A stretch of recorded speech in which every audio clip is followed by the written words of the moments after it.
Welcome to Stats and Scheme. I am Shawn Syed, joined as always by my good friend Seth. We are back from Detroit with scratchy throats and eye bags. It was an absolutely amazing experience. Eric Eager, thank you very much for making that happen. We were able to be at the draft, talk to players, talk to media members, but most importantly, spend some time with each other so we could share takes about the important things in life, like what your letterbox rating distribution should look like. You got to drive home instead of flying home like the rest of us. How are you doing? How was your draft weekend? The draft weekend was awesome. I really enjoyed hanging out with you, hanging out with Ben Brown, Sam Brookhouse, our friend Arjun Menon from PFF joined us as well. That was a great time. And I'm workshopping a take about how it's tougher to be a football player in season, obviously, right, than a football fan. That's very obvious to most people. But I think it's actually tougher to be a football fan on draft weekend than it is to be one of the players that's getting drafted, just because we go through the whole weekend. We're following the draft, we're talking about it. I had no voice yesterday. I was pretty tired. I'm sure the players who got drafted had a lot more time to rest and to sleep. So that's kind of the take that I'm working on right now. That's a garbage take. As you know, I appreciate you. I'm not even gonna entertain that one. Some things that I do want to entertain though, the cookies in the catering room, those were really dangerous. They were awesome, particularly the sugar cookies. The Wi-Fi, just like getting like Yeah. 600 carries between everyone's awesome. I actually thought the whole city of Detroit really did a good job. I know that Detroit obviously close to your heart, but you could like feel the energy. Like maybe it was in my head, but like so many people on all like the public transportation, everyone like just so excited to be there. I thought it fit well in Detroit. I thought we fit well in Detroit, Tej. And today we're going to talk about some of our favorite fits from the 2024 NFL draft. And if you're cool with it, I'm going to start. I think I kind of went in pick order a little bit, and then we threw some of yours on a little bit towards the end. But I think I have to start. I'm going to try and stay away from quarterback. I feel like that's kind of, not that that's cheating, but I'm going to go Roma Dunze to start. He was one of the first press conferences that I got to speak with him a little bit, just asking him kind of about ball tracking and just talking about his process and kind of how he's kind of trained things. And really the most important thing is he goes to Chicago where you have Shane Waldron. He's going to love 11 personnel, right, Tej? Yeah. 64.2% of the time they used 11 personnel in Seattle last season. So I think he's going to bring that over to Chicago, especially with these receivers. Yeah, exactly. You got Odunze, you got Keenan Allen, you got DJ Moore. And I think for me, like last year, we did a lot of the personnel diversity, right? Which like I'm always gonna love that. I'm never gonna pretend like that's not super important to me. But for me, I think this year I'm like straying away from like positionless. And I'm not saying Odunze is someone who people think is positionless, but like I want players to be able to like fit into roles and then like what is the room that they're in. So for example, the Chicago receiving room is a room that I feel positive about. So like I love versatility. Yeah, can you do a million things? You're obviously going to be asked to do a lot of things, but like really like you kind of have to have like a discrete, like this is what you're good at. Like the Isaiah Simmons is the easy example of something that I think maybe everyone got burned on, where it's like you can do so many different things, but if you don't find like one thing you're really good at, like not gonna have a good time. Yeah, I agree with that. I think that's what makes Roma Dunze so special and like so exciting for his fit in Chicago is you look at his reception perception that Matt Harmon does, and he was successful, above average, at being successful at every single route that you can run. I think when you look at his fit with Keenan Allen being a high-end separator, DJ Moore being a guy who can get open, but I think I see him as like a big yards after catch guy. Like I see Roma Dunze as like kind of fitting in like those deeper developing route concepts because he has that versatility to do everything. The thing I want to ask you about is like we look at Shane Waldron last year, had DK Metcalf, had Tyler Lockett, who are established veteran receivers, and then Jackson Smith the Jigba had a little bit of trouble getting going in Seattle. Do you think that was more of a JSN thing, more of a Waldron thing, a combination of the both? How do you kind of see that and like how it might apply to Adunze? Yeah, that does worry me. But obviously, different player, different situation. And also it may be that like in Seattle, Metcalf and Lockett like so clearly 1 and 2. And I do think Chicago's gonna understand, like, hey, Odunze is not gonna be the 3 for that Mm-hmm. long. Like, even if you're gonna even start to consider Keenan Allen as the 2, like the goal is that Odunze is gonna be at worst the 2, right? And obviously you'd love for him to be able to overtake DJ Moore over time. So even thinking about like Waldron a little more, like sometimes he gets a little cute, and I think he loves his tight ends too, and wants to get. I mean, he get into 13 personnel sometimes in Seattle as well. So I'm hoping, I guess, Tage. I think I'm hoping for this one where it's like, it's a different player, but also I think it's got to be cognizant, right? It's still a rookie receiver, right, Tage? And I feel like rookie receivers, like the average rookie receiver, is not going to be just getting 1,000 yards, right? Exactly. We had him projected right under 1,000 yards on our rookie draft guide. You look at some of his target share projections, and it's going to be lower just because there's two established receivers already there. So I think it is going to be a little bit of a transition process for all of these rookie receivers. And for someone like Odunze, where he doesn't have to be the guy from day one, I think that will be really helpful for both his development and also his confidence in the league. Yeah, I do buy into the, hey, like there are veterans above you that are going to be able to kind of like show you the way in different ways. And I would love to be, to be in a room where you have receivers that are that experienced. And I don't know, when we get to division previews later on, kind of close to the season, like how irresponsible are you going to allow me to be about the Chicago Bears is going to be a question. Where is your Bears hype train? Like, Tage, when Caleb Williams was there talking to everyone, like so unbelievably charming and just like so clearly, I think just like gets it in so many ways. And it's just like part of a new wave of quarterbacks. I'm rooting for them so hard. I know maybe you're not hoping for them to win NFC North, but like level 1 to 10, how irresponsible is it to say the Bears might win the NFC North? To preface that, I think it would be a 10 irresponsibility. But what about you? I think it's a fair long shot to make. I mean, if you're looking at teams that are third to win their division, by the odds, like the Bears are probably one of the better teams from that standpoint. If you're looking to make a bet, just because they have the long right tail where Caleb Williams comes in and he can have like, let's say 75-80% of a CJ Stroud rookie season.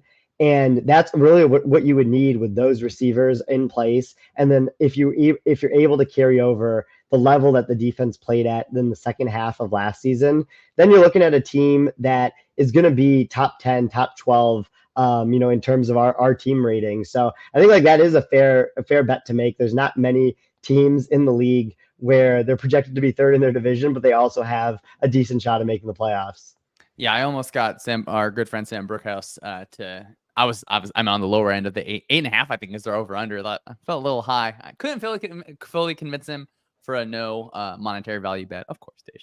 All right, let's get to our next one. Latu. This was it was so fun to see him get tried. You could feel the excitement and like just this is obviously like someone who's so happy. He was literally medically retired from the sport of football to be able to do that. To be able to be the first defender taken at 15. Tage, how'd you feel about that one? I did like it a lot. I think that when you look at him and how athletic their defensive line is now with the amount of resources that they've put into it, trading a first round pick for DeForest Buckner, using another first on Kwity Paye, and then another one here on Latu. Like they've put a lot into that room, and I think that they're going to get a really good rotation in their defense. And Arjun was bringing this up on our post draft show. You play a lot of cover 3.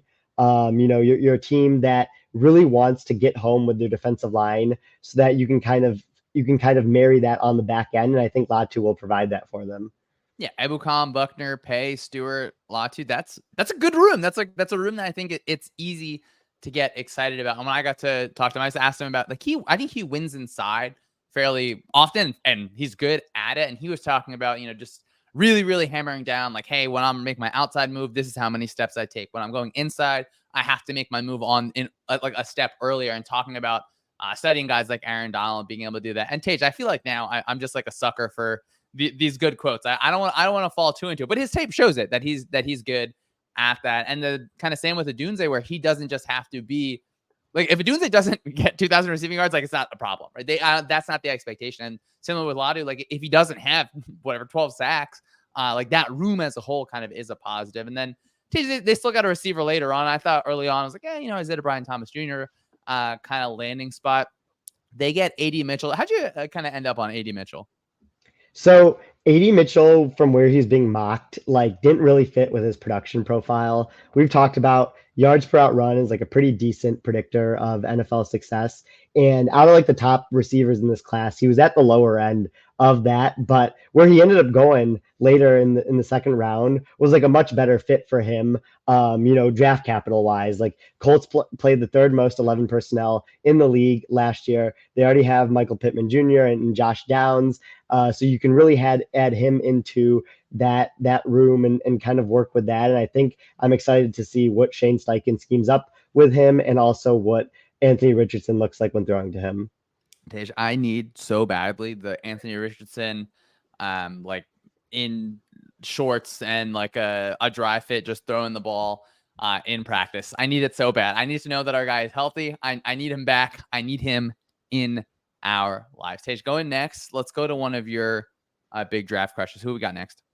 So let's talk about Byron Murphy, who ended up going to Seattle, which is where we talked about him as a possibility, which was pretty exciting. I just think like, and you mentioned this before too, like him and Leonard Williams together is going to wreak a lot of havoc on opposing offensive lines.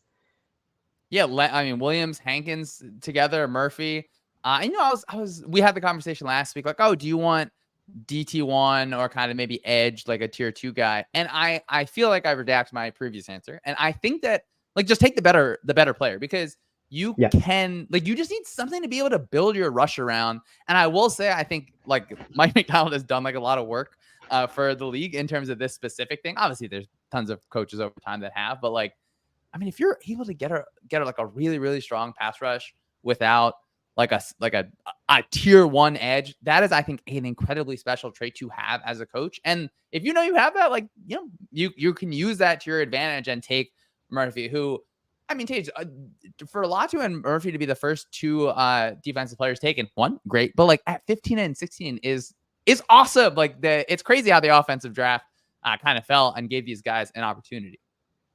I'm glad that you brought up like Mike McDonald and like kind of how he builds his pass rushing plan, because I do think that it's going to be pretty defensive tackle focused, like it was in Baltimore, where he's going to rely a lot on someone like Byron Murphy, who had an 8.6 pressure rate in proximity, which was the first amongst defensive tackles in this class, 3.44 second time to pressure on average, which was the second best. So like he's someone who can get home often and also get home quickly. And I think you can build a pass rush plan around that when you know that the opposing offensive line has to account for someone like that on the interior, and then what that allows you to do with your edges where they get to go up against tackles who have to play on an island more often. Yeah, maybe Mafe and Nosa are a little bit better than I gave kind of credit for when we talked about it last week. Seattle's going to be an interesting one. Obviously, you got the 49ers, the Rams, the resurgent Cardinals, who got like the most new players, I feel like, of anyone ever on their team. But I do think teams think first, like, hey, our first goal is we need to win the division. And if you're going to play the 49ers and the Rams, where now Sean McVay is loading up everywhere inside, we're going to run duo until the cows come on. The 49ers, like, they're going to get into all their kind of fun run looks. Building inside out, like really do that kind of interior part of the defense. I'm good with that, right? Yeah, no, I agree with that. I think that's a great point to mention, is like knowing who you're going to play 6 times a year and where they're putting a lot of resources into. And I think both the Rams and the 49ers are physical offenses. Like you can feel it when you watch them. You can see the investment the Rams just made in probably the heaviest guard, left guard, center, right guard trio that we've ever seen in the NFL. So it's like you got to have someone that can match up against that. And I think that the Seahawks have put enough investment into their defensive line to at least have an attempt to have a counter at what these other offenses are going to have. Yeah, we were talking to Sam Brookhouse this weekend about like him like having to try and like put on weight when he was playing at Tulane, and thinking about, well, like the Rams like food services staff, they're in for a ride between that interior offensive line. hearing Sam talk about his playing career at Tulane and even in high school, hearing Ben Brown talk about his early DFS days when he was building models for that, and then you talking about your college experiences as well. That was awesome to get the nostalgia this draft weekend. I didn't really have any nostalgia to share yet. I guess I got to work on that. Well, the best thing was us like out and about in Detroit, and just a random person coming up and be like to Tage and being like, hey, I think I played pickleball with your dad. With Tage, I mean, that like put Papa Seth's jersey in the rafters. If you're getting stopped on the street about your dad playing pickleball. I mean, that is the stuff of legends. Yeah, I mean that was funny. I'm glad to know that people on here listening will know that at least someone in my family is somewhat athletic, even if I'm sitting behind a computer and just doing these analytics. Yeah. Speaking of athletes, we got Jared Verse for the Rams. That's the next one that I kind of wanted to mention. We going in, we're thinking, are the Rams going to go offense or defense? I thought again, the way that the board felt like a lot of offensive players going on so early. Jarvis, you're building out that defensive line. You got Kobe Turner, Byron Young from last year. I think Verse can you hope he can set that edge in the run game a little bit, still working on his pass rush moves. But, after the Rams hitting on some pieces last year, I think that can make you feel more confident. I'm glad that you brought up his run defense because I do think that is something that they can really lean into. That's something he showed up well in the stats bomb data that we have. The scouts identified him as someone who can tackle really well. And is pretty powerful. So I think like he can kind of use his tools there to really work on that, and then to go onto a defensive line that already has someone as talented as Kobe Turner. I'm excited to watch the dynamic between them. Yeah, one of my interviews I did with Stu Jackson from the Rams, and he was kind of talking about, McVay like kind of wants to pick players that he wouldn't really love to go against. So I do kind of like that idea. Maybe not the best team building philosophy, but I like it from just like a thought kind of perspective. Like, hey, you're, like I know this player would give me this sort of difficulty, or it would be hard to kind of work around. I wanted to ask, like I feel like Puka Nacua is the like darling of the NFL, and so if we knew his production, and so if he was, and we went back and changed his draft slot, like how high would you think is like okay to have drafted him? Again, you already have the knowledge of exactly what his production would be, and maybe like would it be different with another team? Fine, say with whatever team it would look like that. Like, is he a top 10 guy at that point?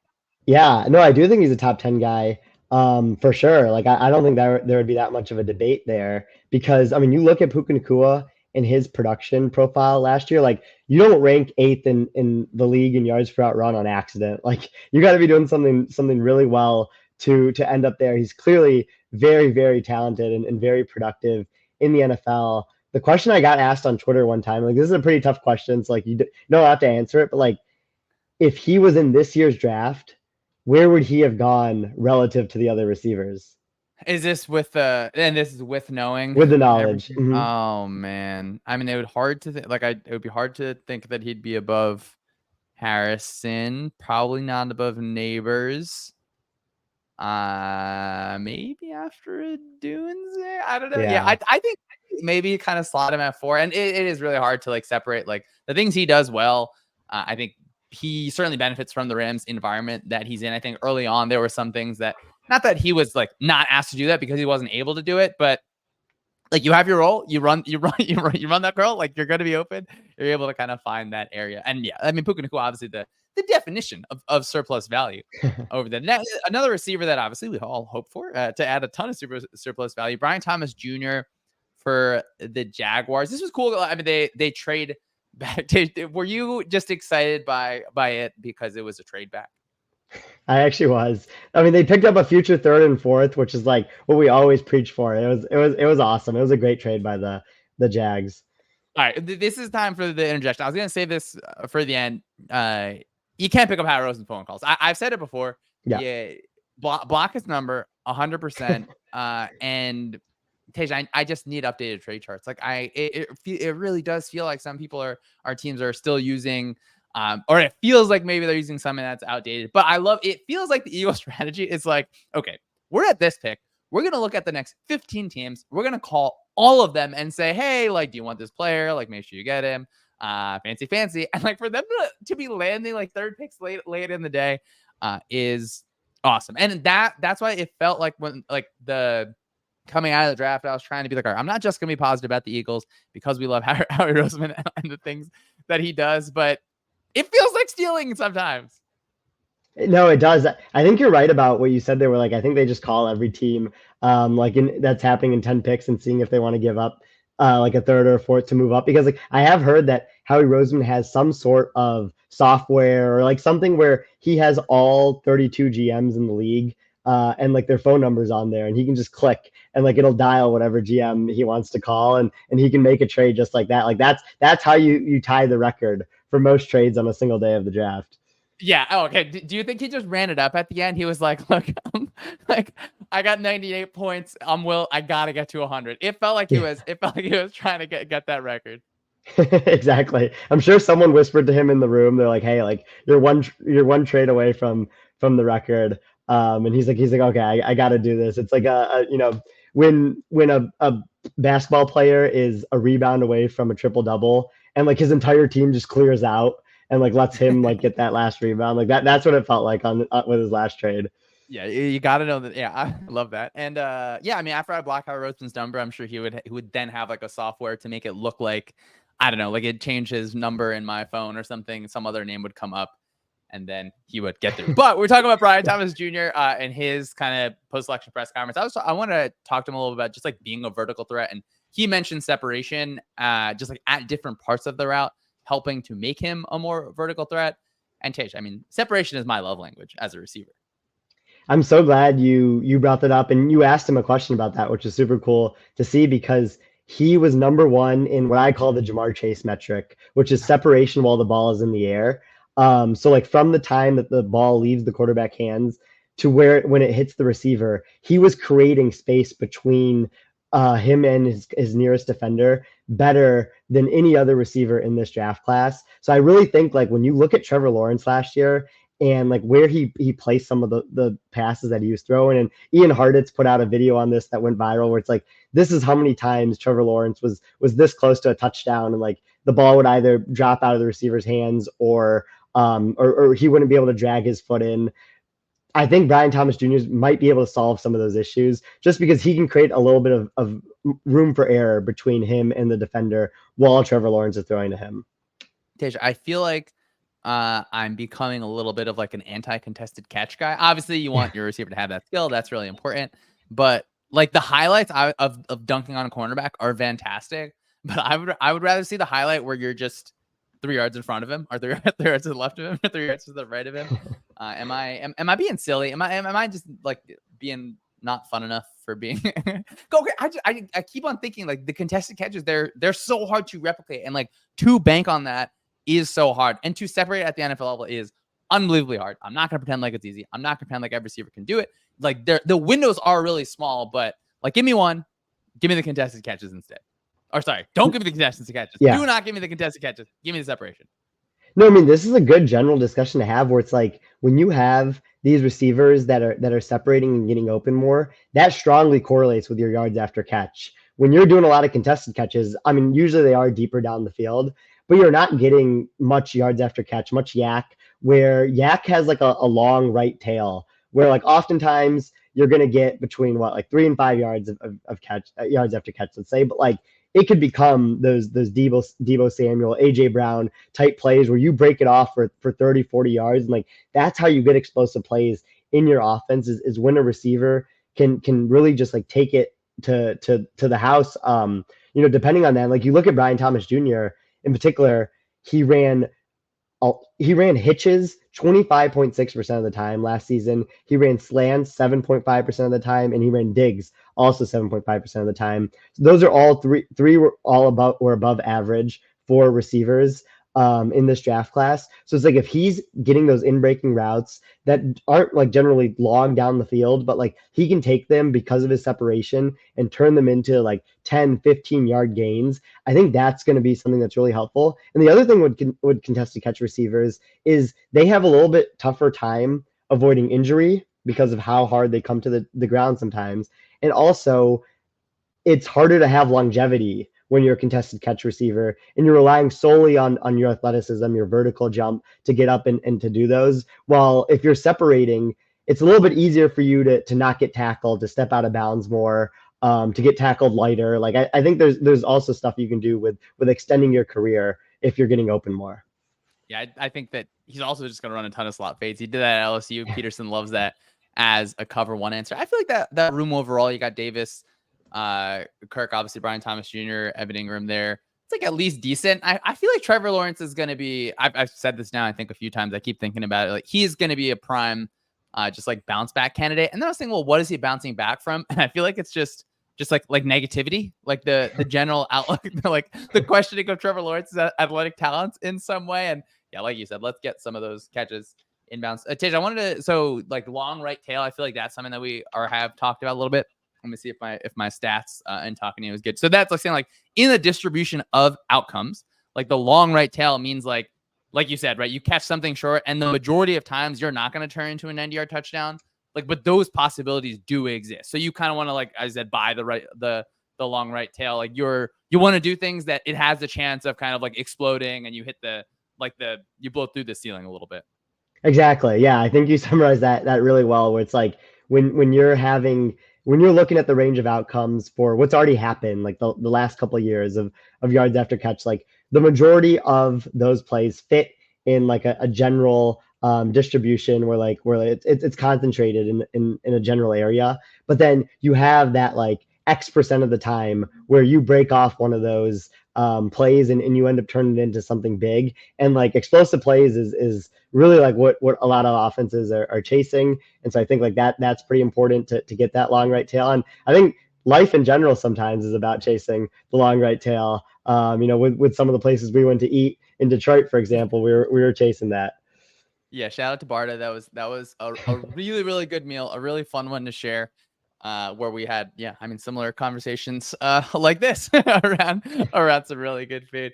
Tater, some of the hoping to limit yards after catch. Terry Arnold for the Lions. That was one that I definitely want to talk about first, because it was just like an awesome press conference. You talked about how he like just dropped a song. He was like very high energy. I know being high energy doesn't win you games particularly, but it was cool I got to ask him about, hey, you play a lot of man coverage, or do you feel more comfortable being off? Do you want to be in a guy's face? And he was like almost cut me off, and he's like, no, I want to be in the receiver's face the entire game. I want you to know I'm there, like from snap one to the end. And that feels like it really fits Aaron Glenn pretty well. Yeah, I think that's a great point. Very high end man coverage corner, someone who pressed a lot in Nick Saban's defense, had pretty good footwork closing. He was good when targeted last year, both from a success rate and EPA standpoint. Aaron Glenn, like you mentioned, is someone who plays a lot of man coverage. So Terran Arnold should fit in that pretty nicely. Yeah, I'm excited to see it. I think that's going to be someone who hopefully is able to kind of produce pretty early on. It feels like for years we've like Aaron Glenn, he wants to play man coverage. That what he wants to do, and feel like he's had to kind of point off that in different ways just based on what's going on in the DB room. Paige, that closes up kind of the ones that I want to talk about. Why don't you take a lead on whoever you want to talk about next? Yeah, so I know you said no quarterbacks on your side, but like the first one that came to mind was a quarterback, just because we talk about them so much, and it's JJ McCarthy who ended up getting taken by the Vikings at number 10 overall. Mina Kimes, I thought, had such a good description of him during the draft cycle, where he said it's like if you asked AI like what a Shanahan quarterback should look like, because like that is how he plays, where it's like he seems like he fits really well. Under center, play action, getting the ball to his receivers, with a lot of like middle of the field in breaking routes that again they can turn into yards after catch. I think even you can debate like how good of a prospect he actually is. Like what I think he will be for the Vikings is like efficient enough to keep the offense on track in both the pass and what he can do in the run game. Like when I thought about the Vikings offense last year, like you needed like a Josh Dobbs or Nick Mullins, like crazy turnover game to really like slow down the offense. Like it was very efficient when Justin Jefferson, Jordan Addison, and TJ Hawkinson were on the field. You throw Aaron Jones into that mix. And so like I don't think JJ McCarthy will be that type of guy. He really only had one game in his entire college career where he turned the ball over a lot against Bowling Green early last season. So I think he should fit in pretty nicely. Tiz, do you think this is like JJ McCarthy in particular, or this is just like quarterback being able to land in Minnesota? Right. I mean, that's part of it for sure. Like there's definitely a nurture aspect to all quarterback situations. Yeah, I feel like, Kevin O'Connell, like Wes Phillips, obviously Jefferson, Addison, you got both those tackles. Still a believer in in Aaron Jones. Yeah, we're gonna learn a lot about JJ McCarthy.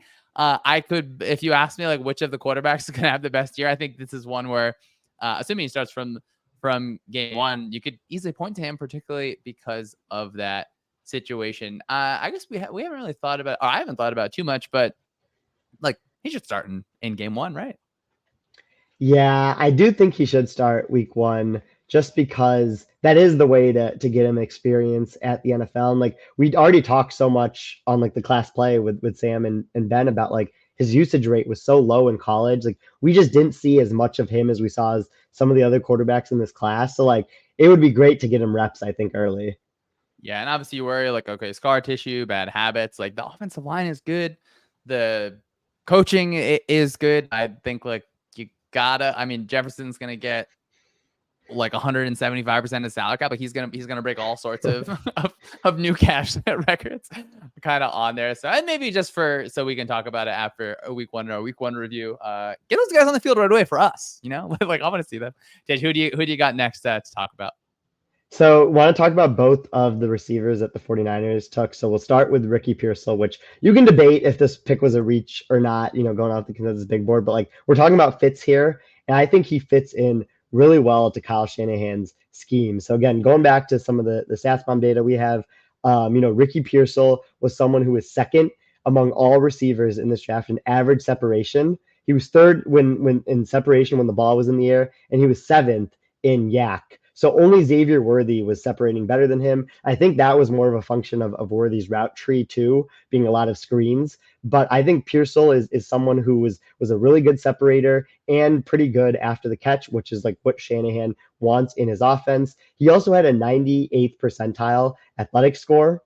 So that's something that was also really high. So you're going to add a highly athletic receiver into this offense. Someone who could even be used on the kickoff return, I think will be interesting. Like he's going to offer a lot to the 49ers, and I'm excited to see what he looks like in that offense and kind of how his role is, whether it's Juwan Jennings' third down role at the beginning, and then he moves into more of a full-time role, or if he can be full-time from day one. This just made me sad thinking about Brandon Ayuk and Deebo Samuel. Do you think both of those guys are still going to be in San Francisco this year? Please tell me yes. I think if one of them were to be moved, it would be Deebo Samuel. But post-draft, I'm thinking that he's moved after this season. I don't know. What do you think about that? I don't care what I think about it. I care what I feel about it. And what I feel is that I would love for those guys to still be San Francisco 49ers. I do like that. I mean, like Shanahan is the receivers coach really through and through. And so that is something I know he spends just like more time on than maybe other head coaches do. He's like, I played receiver. That's what I think he loves. So whatever we say about like if he was a reach or not, like reaches are bad. And then we have the like data conclusion that steals aren't actually steals. Like usually these people are falling for a reason. So is it just like every single draft pick is bad? Like reaches are bad, steals are bad. Just use the consensus board through and through. How do I rationalize it? How do I feel good on draft day? No, so basically what that's saying is like steals aren't bad. Steals are just more likely to perform at their draft position than their consensus big board ranking, while reaches are more likely to perform at their consensus big board ranking than their actual draft position. So basically what that says is just like draft off the consensus big board. That's so lame. Do you think is that like your GM? I'm the I don't know the team podcast guy. What like is that what I tell the masses? Like GM Seth is hitting the consensus big board back to back to back. This is our guy. He's a sharp. Well, I'm hoping you're the head coach if I'm the GM in this scenario. And in that case, I don't know if you saw the Lions were all wearing Dan Campbell's Lions uniform in the draft room on day 3. So I'd probably be wearing your high school uniform on day 3. There we go, Tish. Some of the two best jerseys that I think I saw during draft, and we didn't spend like as much time like in the kind of like physical draft area itself, but was a Dan Campbell jersey, which is obviously like that makes sense. That was great to see. And there was a Trent Richardson Browns jersey that was cool. I always love a good jersey. Continue with the Browns. Tej, you got Michael Hall Jr. It feels like that was another one of your draft crush. I feel like that was kind of everyone's draft crush in a way. Kept like popping off on these different graphics that we were putting out. What do you got there?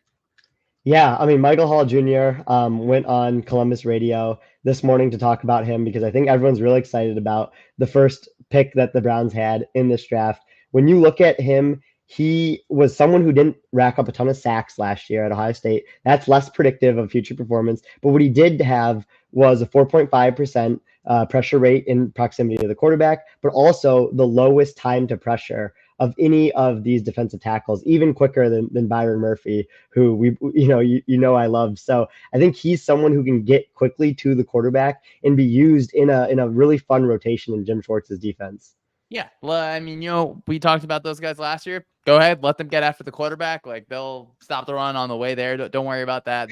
They're gonna kind of flash up the field, which I love, and I think that'll be fun. That is something we get to see. Tish, who you want to go to next?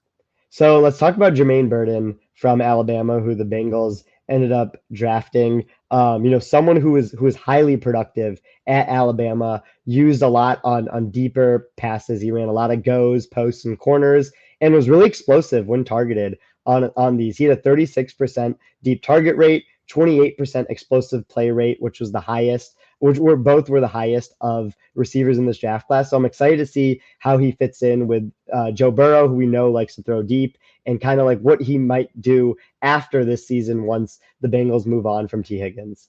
Yeah, I mean, just a great kind of dart throw in round 3. And Tage, it almost like frustrates me how, like, obviously we don't know how good this class for the Bengals will be, but like the Bengals and the Cowboys just feel like they're so good at drafting, like the act of drafting.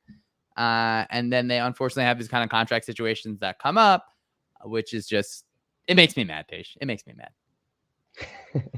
Yeah, no, I do feel that. I think that yeah, I mean it will be interesting to see like everything around him and how that plays out basically. Who do you got next? Let's talk about Jalen Wright, who again we don't want to talk about the trade capital or the draft capital that the Dolphins ended up giving the Eagles to get him. We just want to talk about his fit on the Dolphins. So he did get to run against a lot of light boxes last year in the Josh Heupel offense, which I want to hear your thoughts about in a second here. But like he's someone who had 5.1 yards after contact, which is the best among running backs in this draft. 97th percentile athleticism score, 4.38 40, like just a ton of speed injected in this offense. But do you think there's going to be a tough transition for him because he went from like a very unique college offense to just like playing against NFL defenses in general? Well, I think the jump is just like, hey, you're going against college defenses to NFL defenses in general. Like the way that he's gonna like read his running, I think probably end up feeling a bit different. Like, Tage, watching these the college offenses, I'm glad that we're kind of off it. Obviously, I think through the summer we'll watch a little bit, just see kind of team fits. But yeah, that you're running into like 4-man boxes sometimes or 5-man boxes. Yeah. So like just the physical space is more, and like the way that gaps are filled is a lot different. And sometimes like you're only going to run the ball if it's going to be into a light box, and that's just not going to happen in the NFL. You're going to run into either even boxes or boxes that are stuffed up. I will say, like, if you're going to go to a team, the Dolphins, where they're like just manipulating space in so many different ways, that is fun. And this was like such a, all right, like you got to type, and that's fine. Like I think that's fine. You have your preferences. You want the really fast guy on the Dolphins, right? Like I don't argue with that kind of in any way. But yeah, like I said, I mean, that offense, it is incredibly fun in some ways, but then when trying to evaluate a running back, being like, look, like there's just not the translatable reps, which is I don't know, we talked about in McCarthy where you can buy the right tail because you don't have like what his usage would be. But Jalen Wright is fast, and the Miami Dolphins like fast players, and that's fun to me. So, so I'm good there. Tage, I think the next one is our last player. Who do you got? Yeah, Amarius Mims for the Bengals. Going back to them again, just love their draft in general. But like he's someone who had the lowest pressure rate allowed in proximity of the quarterback last season, which is perfect for Joe Burrow because I think Joe Burrow, for all the good qualities he has, sometimes he can dig himself in a hole when he's taking sacks, especially when pressured. So I think like that is something that's going to help once he works into the rotation, which is like something I want to talk about where they already have 2 tackles with Orlando Brown and Trent Brown. So it could make things a little bit weird for Maris Mims to not start right away. But like for a prospect that's like considered more raw, like him, had less playing time at Georgia, maybe this sitting and developing will be better for him. Whereas we talked about getting reps for some other players where like he can really learn what it's like to play offensive line in the NFL. Curious on your thoughts on that.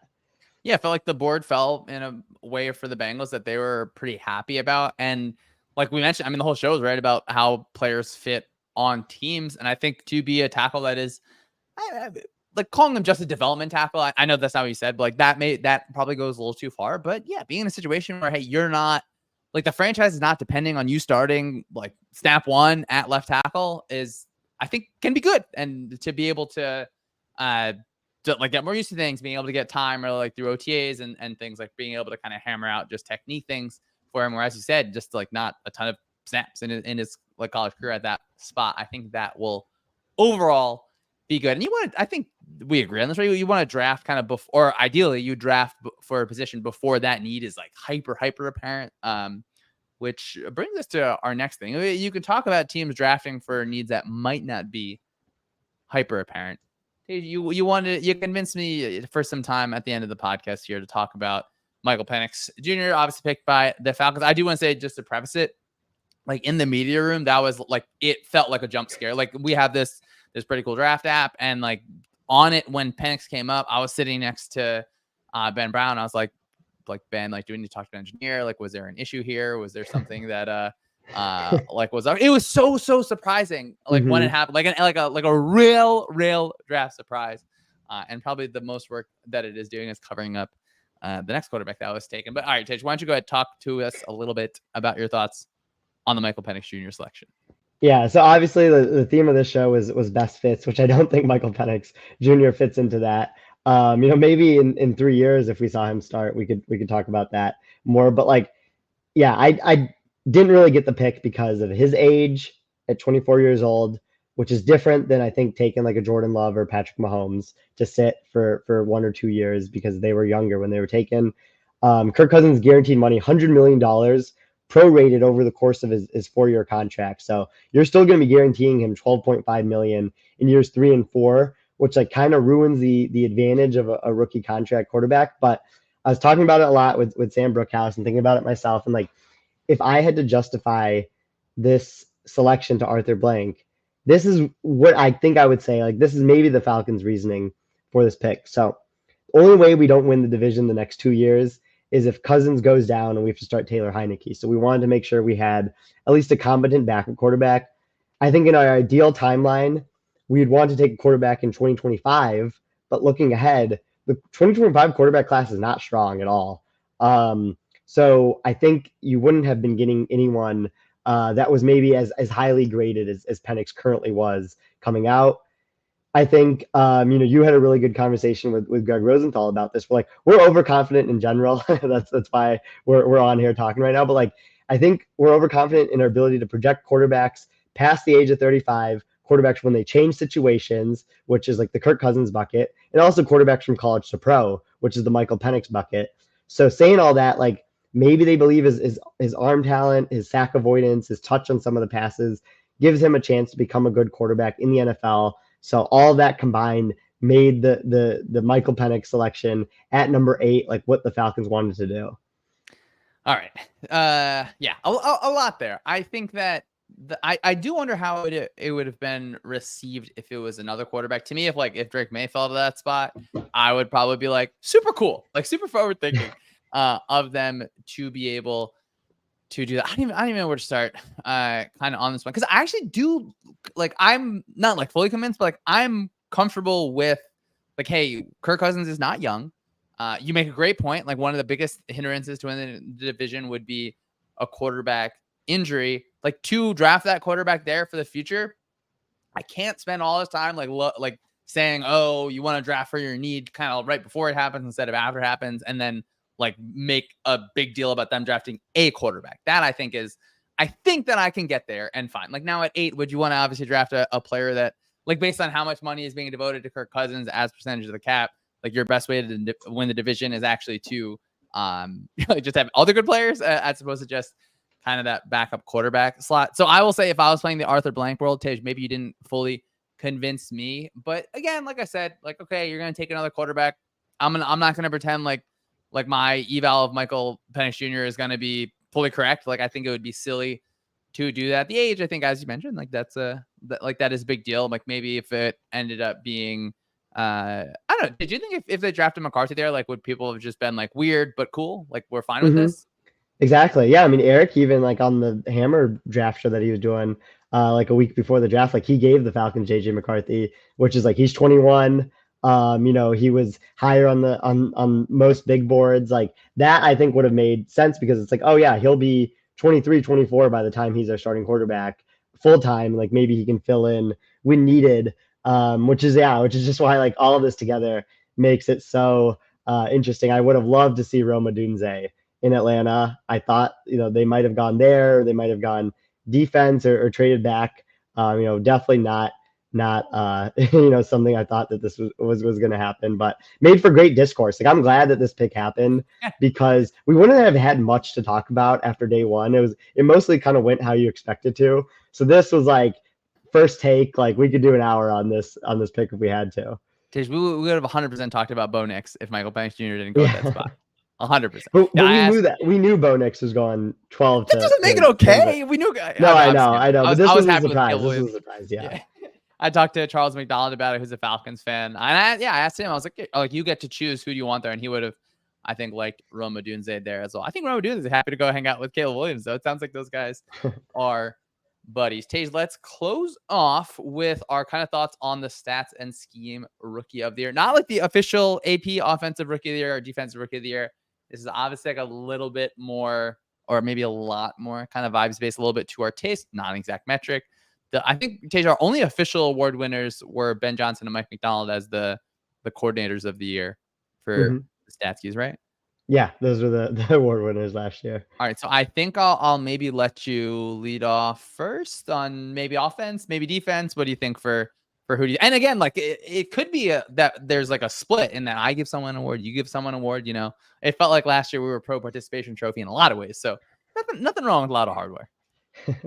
So I think Cooper DeJean is going to be someone who we talk about a lot on this show next year. He's 8th in defensive rookie of the year odds right now at 25-1. But like I think what he projects for the Eagles, where he can be used on the outside, on the inside, in the safety spot.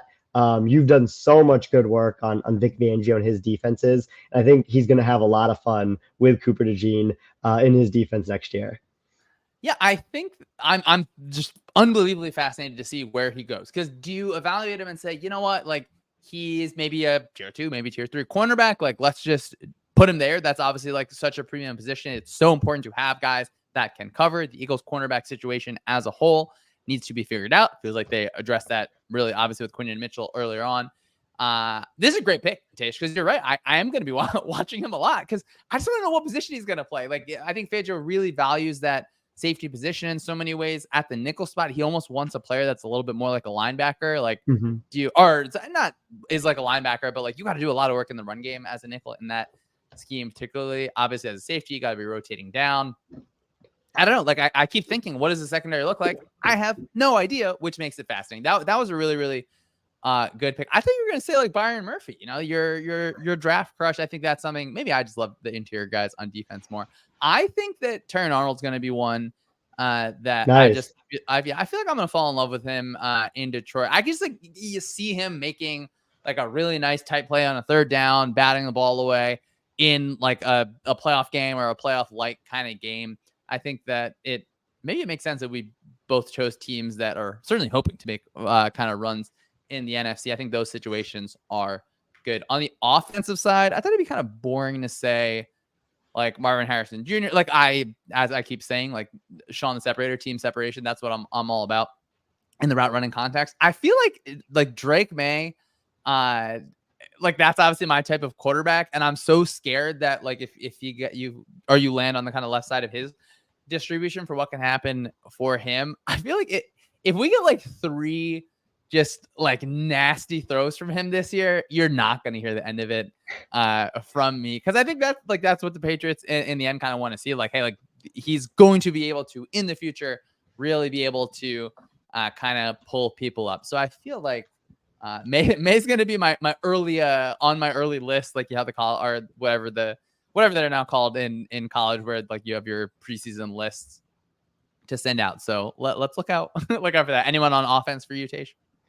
Yeah, I like the ones that you mentioned. More of a long shot here, but Jonathan Brooks, I think, is going to be someone we talk about a lot in Carolina, because you look at what the Panthers did this offseason, giving those contracts to Damian Lewis and Robert Hunt to really beef the interior of their offensive line. And like I think he's someone who can run decently well in those. But like also what Dave Canales did with Rachaad White last year with respect to his receiving production coming out of the backfield, Rachaad White being one of the better or the more productive receiving backs in the league. Like Jonathan Brooks was also someone who's pretty productive in college as a receiving back. And I think he'll be used a lot in the pass game. And I think that'll be really fun to watch how he's used on swing passes and screens and different stuff like that.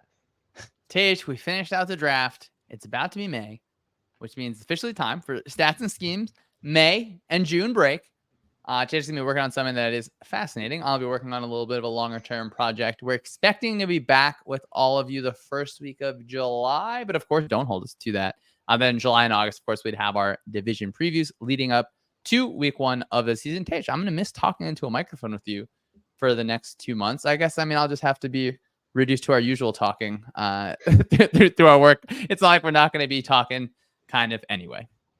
I know I'm gonna miss it as well. I think this was a lot of fun to do our first season here, really.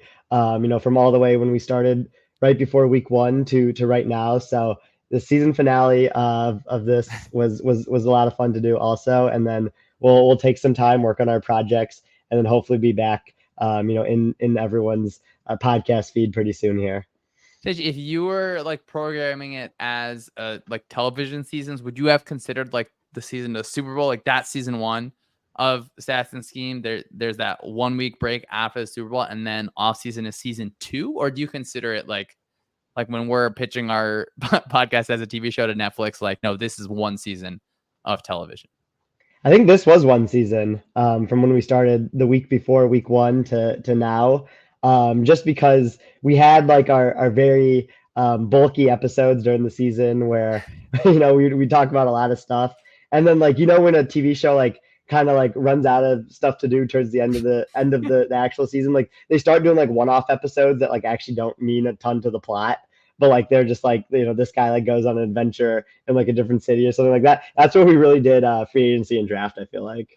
Well, yeah, Tish. I know some of your buddies that we met with this weekend couldn't get through body problem. They're still on episode 4. That was tough. That was a tough look. All right, we got to figure out how to program that. All right, let's get out of here. Thank you to everyone for spending some of your time with us today through the off season and through the draft with what I will call, Tish, I agree with you. This season 1 of the Stats and Scheme podcast. Visit sumersports.com. Follow us on Twitter and YouTube at Sumers. Don't forget to leave a nice rating wherever you choose to be. But most importantly, enjoy the rest of your week, your month, and the month after that. And we will see you next time.